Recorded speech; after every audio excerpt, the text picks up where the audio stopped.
कहानी दुआ करने वाला नन्हा सा दिल। एक छोटा सा बच्चा अहमद अपनी माँ के साथ रात को चांद देख रहा था। आसमान पर सितारे जगमगा रहे थे और माहौल बहुत सुकून भरा था। अहमद ने अपनी उम्मी से कहा, उम्मी, ये चांद कितना खूबसूरत है, क्या ये भी दुआ करता है? उम्मी मुस्करा कर बोले, बेटा, सब चीजें अपने रब की तस्बीह करती है, हमें भी हर वक्त दुआ और शुक्र करना चाहिए। ये सुनकर अहमद की आंखों में खुशी आ गई। वो बोला, उम्मी, मैं भी दुआ करूंगा।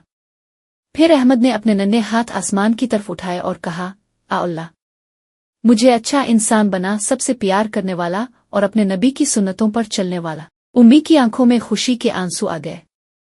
वो बोले, बेटा, यही सबसे बड़ी कामयाबी है। प्यारे बच्चों, दुआ सिर्फ मुश्किल वक्त में नहीं बल्कि हर वक्त करनी चाहिए। जब हम अल्लाह का शुक्र अदा करते हैं और दुआ मांगते हैं तो अल्लाह हमें और ज्यादा खुशियां देता है। इसलिए हमेशा प्यार से बात करो, दूसरों की मदद करो और दुआ को अपनी जिंदगी का हिस्सा बना लो।